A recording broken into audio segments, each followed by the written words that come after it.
की बारिश दर्ज की गई है, जिससे भीषण गर्मी से आंशिक राहत मिली है। मौसम विभाग के अनुसार आज से आगामी 6 दिनों तक बारिश और तेज हवाओं का सिलसिला जारी रहने की संभावना है। तो देखिए, कल कई जिलों में बारिश हुई है। आज से 6 दिनों तक बारिश की संभावना जताई गई है। मौसम में एक बार बदलाव देखने को मिलता है और कई जिलों में बारिश हुई भी है, जिससे मौसम में काफी ज्यादा तब्दीली देखने को मिली है। एक लंबे अरसे बाद मौसम ने तब्दीली दिखाते हुए कुछ नरमी का रुख अख्तियार किया है। आप देख सकते हैं कि राजधानी जयपुर में अल सुबह काफी ठंडा माहौल नजर आ रहा है। आसमान में बादलों की आवाजाही है और तापमान में भी काफी गिरावट दर्ज की गई है। मौसम विभाग की चेतावनी के मुताबिक 21 जून तक लगातार यूं ही जो मौसम के अंदर ठंडक और वक्त के साथ साथ हल्की फुल्की बारिश और मेघ गर्जन की चेतावनी जारी की गई है। फिलहाल 20 जून और 21 जून के बाद में ये जो गतिविधियां हैं ये और तेजी से बढ़ेंगी। कल की अगर बात करें तो राजधानी जयपुर में तापमान सामान्य से 5 डिग्री तक कम दर्ज किया गया है और इसके अलावा अगर देखा जाए तो बाकी के जो इलाकों में है वहां भी तापमान काफी कम रहा है। प्रदेश में सर्वाधिक जो तापमान है कल वो चूरू में 41 डिग्री दर्ज किया गया है। प्रदेश के कई हिस्सों में बारिश हुई है। राजधानी जयपुर के अंदर अगर आप देखें तो कल शाम से ही बारिश का सिलसिला शुरू हो गया था। अभी भी देख सकते हैं जगह जगह बारिश की वजह से पानी के निशानात मौजूद हैं। फिलहाल अभी मौसम विभाग ने जो इशारा दिया है उसके मुताबिक आने वाले कुछ दिन इसी तरह से लगातार मौसम के अंदर जो है नरमी बरकरार रहेगी और लोगों को जो राहत की फुहार मिलती रहेंगी। आने वाले 2-3 दिन में प्री मानसून एक्टिविटीज शुरू होने के साथ साथ ही जो मौसम की तब्दीलियां हैं इसके अंदर और इजाफा होगा और प्रदेश में उम्मीद है कि जो जून के अंतिम सप्ताह तक मानसून भी पूर्वी राजस्थान के जरिए प्रवेश कर जाएगा। कैमरा पर्सन अविनाश के साथ में अरबाज अहमद, न्यूज़ 18 के लिए जयपुर से। भीषण गर्मी से जूझ रहे राजस्थान वासियों को जल्द राहत मिलने वाली है। मौसम विभाग जयपुर के अनुसार राज्य में 20 जून के आसपास मानसून के प्रवेश की प्रबल संभावना है। इस दिशा में संकेत पहले ही मिल चुके हैं क्योंकि वर्तमान में प्रदेश के कई हिस्सों में प्री मानसून गतिविधियां तेज हो गई हैं।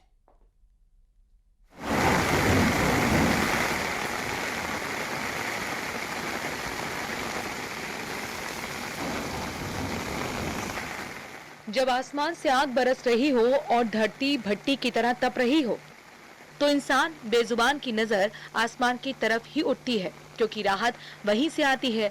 रविवार को आसमान से राहत की बूंदें बरसी।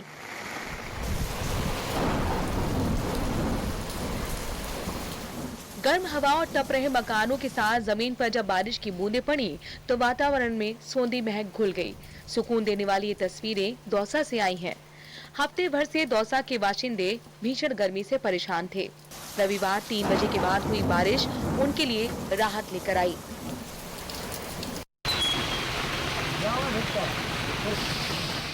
जलती चुपती गर्मी में बारिश की बूंदें आंखों को सुकून देती हैं। तस्वीरें अलवर की हैं।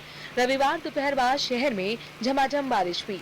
पिछले 5 दिनों से 45 डिग्री के ऊपर चल रहे तापमान और उमस भरी गर्मी से परेशान लोगों ने राहत की सांस ली। करीब 40 मिनट तक कभी रिमझिम तो कभी तेज बारिश होती रही।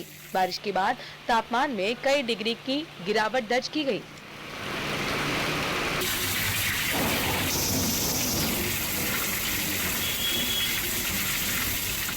पाली के सुमेरपुर में रविवार शाम इंद्रदेव की मेहरबानी से मौसम सुहाना हो गया।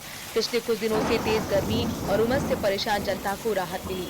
तेज बरसात के बाद सड़कों पर पानी भर गया। मानसून से पहले नगर पालिका ने नालों की सफाई करवाई और फिर भी सड़कों और गलियों में पानी भर गया।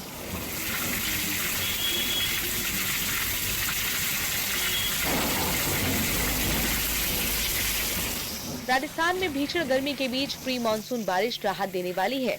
मौसम केंद्र के मुताबिक राजस्थान और आसपास में एक परिसंचरण तंत्र बना हुआ है और एक पश्चिमी विक्षोभ भी सक्रिय है।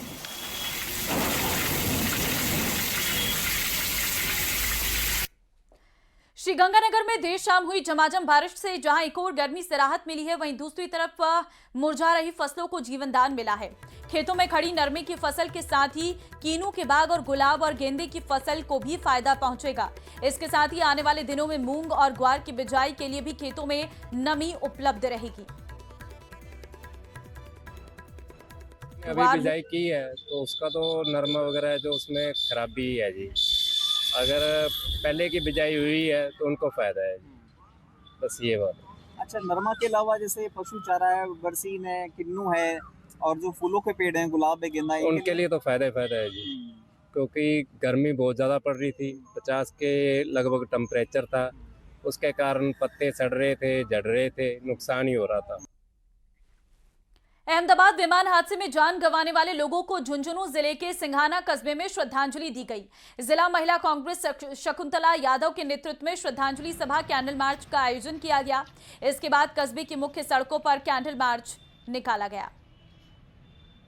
तो अहमदाबाद विमान हादसे में सभी मृतकों को श्रद्धांजलि यहां पर दी गई और श्रद्धांजलि सभा का आयोजन किया गया। कैंडल मार्च निकालकर श्रद्धांजलि दी गई।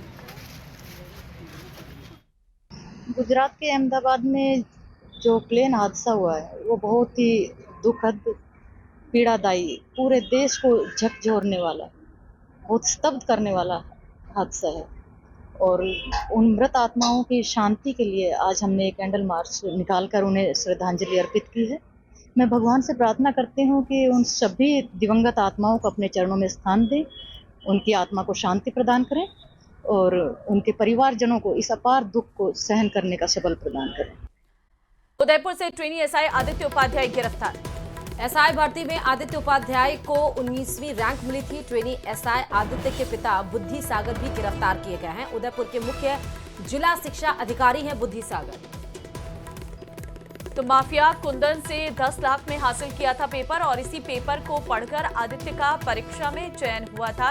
एसओजी के शिकंजे में आए कुंदन कुमार पंडा से पूछताछ में खुलासा हुआ था। विष्णु शर्मा संवाददाता फोनलाइन पे इस वक्त हमारे साथ है। विष्णु, एसआई भर्ती नकल प्रकरण से जुड़ी ये बड़ी खबर आ रही है, किस तरीके की कार्रवाई अब इसमें हुई है?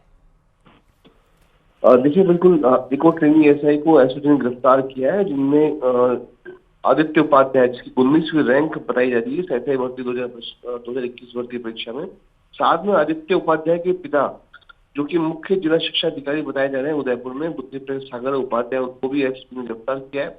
यह सामने है कि पिछले दिनों एसओजी ने जो कुणाल पंड्या को गिरफ्तार किया था, तो कुंदन पंड्या के जरिए करीब 10 लाख रुपए में एसआई भर्ती का जो पेपर था वो परीक्षा से पहले हासिल किया, उसके बच्चे को पढ़ाया और उसी के बाद ऐसा माना जा रहा है कि उस पेपर को पढ़ करके आदित्य ने अच्छी यानी 19वीं रैंक हासिल की। लेकिन जब कुंदन पंड्या एसओजी घर पे चला, उससे गहनता से पूछताछ हुई तो ये साफ हुआ कि इसने 10 लाख में सौदा पेपर तक किया था।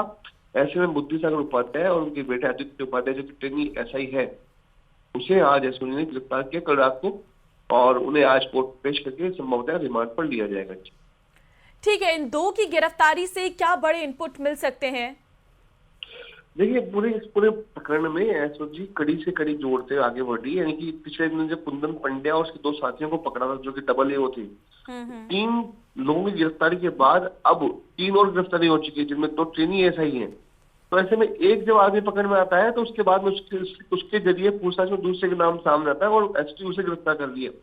इसी तरीके से पूरे मामले में अब तक 100 से ज्यादा गिरफ्तारियां इस मामले में हो चुकी है। जी ठीक है, बहुत धन्यवाद आपका विष्णु तमाम जानकारी देने के लिए। तो 100 से अधिक गिरफ्तारियां इस पूरे मामले पर हो चुकी हैं। अभी 2 और गिरफ्तारियां इस पूरे मामले पर हुई है और आगे भी जांच लगातार इस पूरे मामले पर जारी है।